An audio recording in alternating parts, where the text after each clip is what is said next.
Bandits home for 2 games this weekend. The Sherwood Park Crusaders tonight and the Coquitlam Express visit for the first time ever on Saturday. Nathan Crosby, Ken Fleury. This preview is presented by Days Inn and Suites in Brooks. Last weekend, the Bandits were out in the BC Interior. They won 4-2 in Trail, a thrilling game Friday night at Cominco Arena, and then won 5-2 in Cranbrook the following night. A 4-point weekend for the Bandits. Ken, what stuck out to you about how the Bandits performed last weekend on that trip? I think it was the team play and the versatility of how they executed. They were able to win a tight game in Trail, and then when they need to score in Cranbrook, they could do that. So winning a number of different ways is so important, especially in the BCHL. The teams are so competitive, and on any given night, you have to be able to score a lot or give up a little, and doing both of those things worked out really well for the Bandits on the weekend.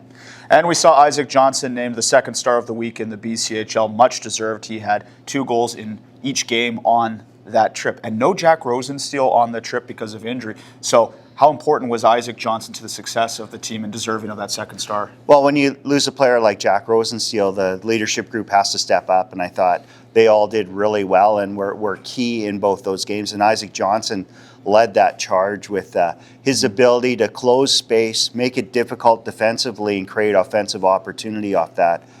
You know, I thought the goals he got really executed that very well, and definitely should have been the first star of the week in my opinion.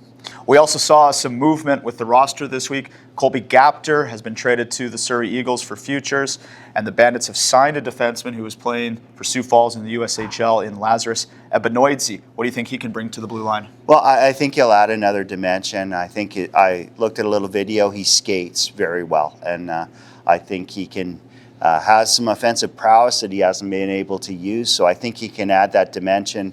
Key is I think he can defend well and is a good skater, so I think that's important. That's something that the Bandits could certainly, as any team could use a little help on. So I think he's a good addition, and look forward to watching him play. Worked out pretty well for the Bandits last year when midway through the season they added Drew Mackey, who was playing in the USHL. So welcome to Brooks, Lazarus. Okay, we got 2 great games this weekend. The Sherwood Park Crusaders coming in Friday night, rivalry game. We've already seen them 3 times this year. There's been lots of goals scored in all 3 of the games against the Crusaders.